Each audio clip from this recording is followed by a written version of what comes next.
چې دا امو سیند پکې یاد کړی دی که نه نو دا ځای ډېر زیات مهم دی ډېر زیات مهم دی او دا ځای ډېر د ترقۍ ځای دی نو ځکه نورو حدیثونو کې هم نبي علیه السلام اشاره ورکړې ده د افغانستان اړوند د افغانستان د اوبو اړوند د افغانستان د ترقۍ اړوند دغه امو سیند دی هغه نور درې سیندونه هم نبي علیه السلام یاد کړي او هغه درې سیندونه چې په کوم ځای ورتېر شوي که نه منطقه سم آباده شوې ده د جنت د دې لاندنۍ طبقې نه د دې نه سرچینه اخیسته او نو بیا د دې حدیث علماو ډېر تشریح کړې ده سیندونه داسې دي که نه دا علم غیب سره تعلق لري او د نبي علیه السلام د علومو سره نبوي علومو سره دا تعلق لري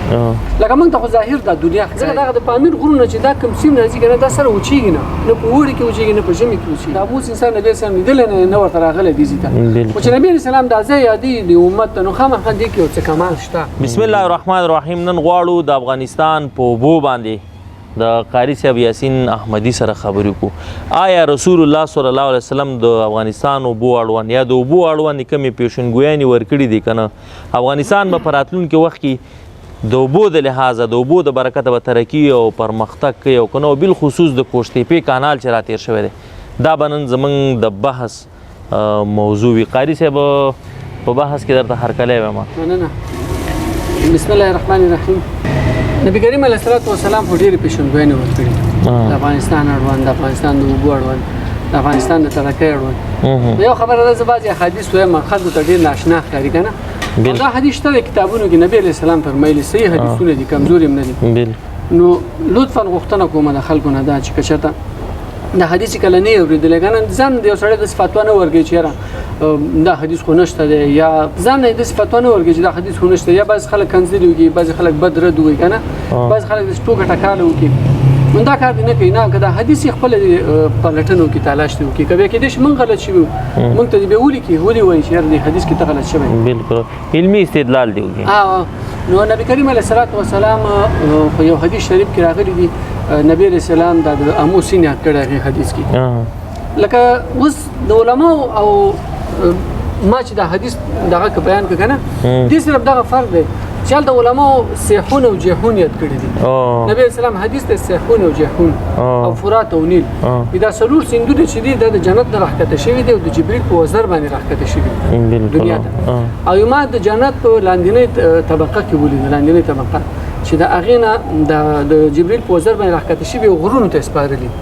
او د غرونو نه بیا دا سرچینه اخلي نو یو په هغې څلورو سیندونو کې چې دی دغه امو سیند دی هغه نور درې سیندونه هم نبي علیه السلام یاد کړي او هغه درې سیندونه چې په کوم ځای ورتېر شوي که نه منطقه سم آباده شوې ده یعنې دا څلور سیندونو کې چې هر یو سیمه نه کوم سیند تېر شوی دی هغې سیمې ترقي او پرمختګ کړی لکه کم یو سیندونه یاد کړي دي قرآن کې او حدیثو کې یو کمال دی چې کله یو مهمه واقعه ډېره نه که نه ډېره زیاته مهمه نه او ډېره دلچسپه نه یو هغه ځای ته ډېر سخت ضرورت نه که نه هغې پورې یادونه نه کوي نو دلته چې دا امو سیند پکې یاد کړی دی که نه نو دا ځای ډېر زیات مهم دی ډېر زیات مهم دی او دا ځای ډېر د ترقۍ ځای دی نو ځکه نورو حدیثونو کې هم نبي علیه السلام اشاره ورکړې ده هغه سیندونه تا وایي چې کوم سیندونه یو د فرات سیند دی فرات سیند چېرته دی فرات سیند په دې عراق کې دی او د فرات سیند دواړه خواوې چې کوم دي هغه ډېر سختې آبادۍ دي دجله او فرات دجله او فرات نو دا ډېر سخت آباد کړي ټول عراق ورنه سرچینه بالکل او دجلې سیند چېرته یو د نیل سیند نیل سیند چې کوم دی دا په مصر کې دی او حتی دا نیل سیند چې کوم دی دا د مصر یو خزانه غوندې حسابېږي چې که نیل سیند په مصر باندې وچ شي که نه ټول مصر به وچ شي ورسره دومره پراخي هغې خلکو ورنه ګټه اخیستې او تجارتي بیړۍ ورباندې ځي راځي ډېره او یو چې کوم دی دا سیحون نبي علیه السلام یاد کړی دا سیر درې په تاجکستان کې ده تاجکستان وګوره څومره ترقي کړې تاجکستان خو ډېر دا اوس هم افغانستان کې چې کوم اوړه موږ خورو تاجکستان یې وړوکی ملک دی خو د هغې تاجکي اوړه ښه اوړه دي تاجکي اوړه ښه که نه او یو د هغې سیندونه چې دی د امو سیند د جیحون ورته وایي نو په حدیث کې جیحون راغلی دی او دلته پښتو معنی چې راواخلې امو سیند حسابېږي لکه څنګه پښتو معنی ته راولي لکه نبي علیه السلام ویلي سیحان و جیحان وي سیحون او جیحون چې کوم دی دا دواړه ما وکاته د جنت د دې لاندنۍ طبقې نه د دې نه سرچینه اخیسته او نو بیا د دې حدیث علماو ډېر تشریح کړې ده نو یو عالم داسې ویلي د امام قرطبي هغه دا خبره کړې ده چې نبي علیه السلام د امو سیند ښودلی دی او د سیحون یې ښودلی دی دا څلور سیندونه ځکه نبي علیه السلام فرمایي تر قیامت ته نږدې وخته پورې به دا څلور واڼې یعنې اشاره یې ورکړې ده چې دې کې اوبه هم نه کمیږي، اوبه به هم همداسې ډېرې دي سیندونه، او دا سیندونه چې په کوم ځای باندې ورشي که نه هغه ځای کې آبادي راځي. نو بیا هغه دا ویلي چې دې سیندونو امام قرطبي را تشریح ورکړي چې دې سیندونو خواوشا خلک به مسلمانان وي. د نبي علیه السلام یو مطلب دا دی. او د امام ابن کثیر دا تشریح ورکړي چې نه دې سیندونو د اوبه چې کوم دي دا ډېرې مزناکې دي، او دا اوبه چې په کوم ځای باندې ورشي هغه ځای حاصل ډېر ښه حاصل ورکوي. دا ابن کثیر دا تشریح ورکړي. لکه اوس بالخصوص د کوشتپې کانال چې ترې راجیک شو دا نو زه وایم چې که نه کېدای شي دا اسلامي علما چې کوم دي افغانستان اسلامي حکومت چې اوسنی نو کېدای شي دوی دا حدیث به اورېدلی یا به ورباندې پوه شوي په دې حدیث باندې، ځکه ورباندې کار هم شروع کړی دی که نه. یعنې اول کار یې په دې باندې وکړو. په دې باندې وکړه ځکه دا نبي علیه السلام دغه اشاره ورکړې ده، او کوم ځای باندې چې دا سیند ورځي که نه هغه ځای ډېر سخت آبادېږي. نو اوس خو دغه دی الحمدلله افغانستان هم د دې سیند څخه د کوشتپې کانال راجیک کړ. نو څه وایي چې د افغانستان راتلونکی خو یې ډېر ښه دی د افغانستان، ځکه نبي اسلام ډېرو حدیثونه معلومېږي. یو څو حدیثونه ورته ووایم، لکه ذاتا بعضې خلک داسې وي چې هغه حدیث کې د افغانانو نوم اخلي که نه چې نبي اسلام داسې ویلي دي. نو هلته کېدای شي خلکو ته غوسه ورشي، بعضې خلکو باندې بد ولګي، خو چې نبي علیه السلام ویلي موږ یې ویو او ښه ډاډی ویو. نو نبي علیه السلام فرمایي وایي زما په امت کې په دې مشرق کې څه خلک دي، مشرق کې او دا دومره اوچته خلک دي که نه، دومره اوچته لکه دا د اسلام دین ستورو ته وخېږي که نه دوی به بیرته ځمکې ته راکېباسي. نو مشرق ممالک چې کوم دي همدغه ممالک دا اړخ نبي علیه السلام ښودلی. او یو عجیبه حدیث بیا دا هم دی د افغانستان په باره کې، یعنې دوی د ترقي چې نبي علیه السلام ښودلي که نه چې کېدای شي دې نه وروسته ډېره ترقي وکړي دا خلک، چې هغه نبي علیه السلام فرمایي چې زما په امت کې خو دا حدیث سنداً لږ ضعیفه دی، کمزوری دی، په فضایلو کې موږ بیانولی شو دا حدیث. نبي علیه السلام فرمایي زما په امت کې او دغه افغانستان یې ښودلی، ختیځ دغه ملک یې ښودلی چې خلک به راشي او دا به دومره قوي خلک وي قوي چې د فرات د سیند په غاړه د دجال لښکرو سره به د اسلامي لښکرو جنګ وي، فرات سیند په غاړه، او د دې ځای نه به ورباندې غوښو باران وشي. نو د افغانستان نه به هغه فرات سیند غاړه ولي. اوس دا یو قسم د نبي علیه السلام یو اشاره د دو په طاقت باندې چې لکه اوس وخت کې چې د ایران جنګ وکنه بعضې موزیل یې خواویشت نو خلک ډېر خوشحال شو، د هغو پکې خپل طاقت څرګند. قاري صاحب دا یو خبره باید پاتې نه شي، لکه څنګه چې تا وویلې چې دا سیندونه چې دي غرونو ته حواله کړي، د دې سرچینې غرونو ته حواله کړي دي، دغه موضوع که لږ روښانه کړي. دا سیندونه داسې دي که نه دا علم غیب سره تعلق لري او د نبي علیه السلام د علومو سره نبوي علومو سره دا تعلق لري. لکه موږ ته خو ظاهر دا دنیا ښکاري، خو د دې دنیا تر شا چې کوم دی یو پټه دنیا بله ده، د هر شي تر شا یو پټ راز دی، هغه موږ ته نه ښکاري. د ابن خلدون یو خبره ذکر کړې مقدمه کې، د انسانانو مخې ته سترګو مخې ته الله پاک پردې پیدا کړي او دې پردو په وسیله باندې بعضې شیان چې کوم دي هغه موږ نه ګورو، موږ نه پټ، لکه اوس پیران موږ نه ګورو، ملایک موږ نه ګورو، روح یو سړي نه وځي هغه موږ نه ګورو، ډېر شیان شته چې هغه موجود دي خو موږ یې نه ګورو. دلته نو دا دنیا چې کوم ده دا دنیا الله پیدا کړې، خو د دې تر شا باندې یو بل طاقت شته دی چې دغه طاقت موږ نه ګورو، او دا د نبي علیه السلام د علومو مطابق هغه دا طاقت کوته. نو ځکه د جبریل په وزر باندې هغه فرمایي چې غرونو ته راښکته شوی دی. نور په دې اوس موږ لکه اوس بره موږ ته شینوالی ښکاري که نه، خو بره لکه عقل علماو لیکلي چې عقل هغه وخته پورې کار کوي یو ځای پورې چې کله عقل کار پرېږدي بیا هغې نه وروسته وحي کار شروع کړي. دا بعضې خبرې زموږ د عقل نه اوچتې دي، لکه بره موږ ګورو بره موږ ته شینوالی ښکاري که نه،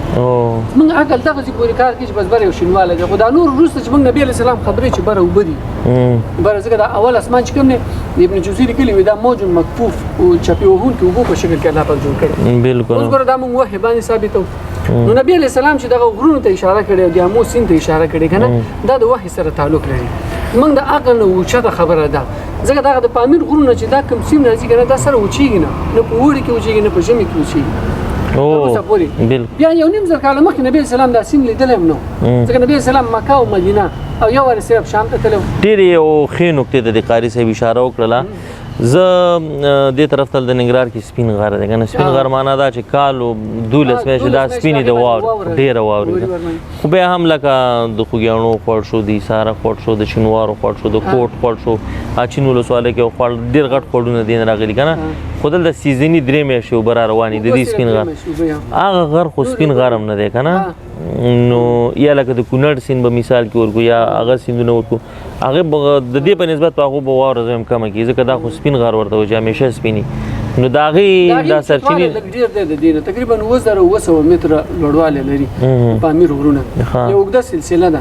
دا چین او تاجکستان او افغانستان د دوی ترمنځ واقع ده غرونه همغې نه دا نیر چې کوم دی خو لکه جالبه ده چې کال 12 میاشتې یو رقم د ډېرې اوبه را روانې که بل نبي اسلام دا ځای لیدلی نه دی دا موس انسان نبی اسلام لیدلی نه ورته راغلی دې ځای ته خو چې نبي اسلام دا ځای یادوي د امت ته نو خامخا دې کې یو څه کمال شته د کمال سیند یعنې نبي اسلام دا خلک تشویق کړي دي چې تاسو کار وکړئ په دې دغه باندې خو دا چې موږ افغانان ونه اوسه پورې کار نه دی اخیستی دا زموږ خپله نیمګړتیا ده بلکل نو ته څه فکر کوې چې کوم د کوشتپې کانال را جګ شوی دی که نه په اوس وخت کې نو دې سره افغانستان ترقي کوي ډېره زیاته ترقي به وکړي دې سره او لا نور هم ورته په تمه یو انشاءالله ځکه دغه سیند چې دی دا خو نبي اسلام قیامت یاد کړی چې قیامت ته نږدې به جبریل راشي او دا څلور سیندونه به ځمکې نه پورته کړي چې کله ځمکې نه پورته کړو دا څلور سیندونه د هغې نه وروسته بې برکتي راشي همدغه څلور سیندونه او دا څلور سیندونه ټول د مسلمانانو په ساحو کې ټول مسلمانانو په ساحو او ټولو ساحو ترقي کړې د غیر د افغانستان نه ترقي کړې صرف د افغانستان نه افغانستان نه بغیر نو اوس خلکو ته دغه نقطه صرف عجیبه معلومیږي که نه چې هلته حدیث کې جیحون راغلی دی دوی په دې باندې نه پوهېږي چې دا جیحون کوم یو سیند دی ته د کوم ادرس نه ته وایې چې دا همدا دی دا د شرح مسلم لیکلی شرح مسلم د مسلم شریف شرح ده په هغې کې دا خبره لیکلې ده چې دا د جیحون سیند چې کوم دی دا لکه هغه شرح عربي کې لیکلی ده که نه دا یو اوسنی یو سیند دی او ماوراء النهر په دې علاقه کې پروت دی او چې د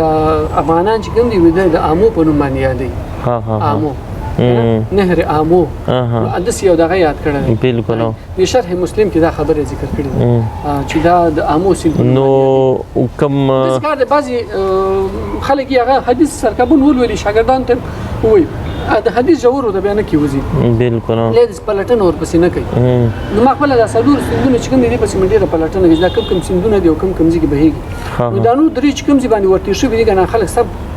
مالدار د آمو سیند ما هغه نور طرفونه چې کوم بل چا سره سم مالدار دي هغو مالدار دي دې اړخ چې دا خلک غریب دي نو یعنې د افغانستان آینده انشاءالله تعالی داسې ده چې موږ به نورو ځینو ته د خیره سره د کوشتپې د کانال د برکاته به وړو او دا شیان به لیږو دا د دې نه معلومیږي چې دا خلک ترقي کوي دې نه وروسته افغانان ځکه نبي اسلام دا سعودي یاد کړی دی سعودي کې به درې بادشاهیانو زامن سره ونښلي خپلو کې درې بادشاهیانو زامن نو بیا به دا خلک چې کوم دي دوی به راشي او د سعودي بادشاهیانو زامن چې کوم دي دوی به سره خپلو کې روغه نه یو قسم د جنګ به ورسره وکړي او مهدي ته به دا حکومت بیا وسپاري نو یعنې که مشران زموږ غږ اوري باید نور هم د کوشتپې کانال او د آمو سیند طرف ته توجه ډېره کړي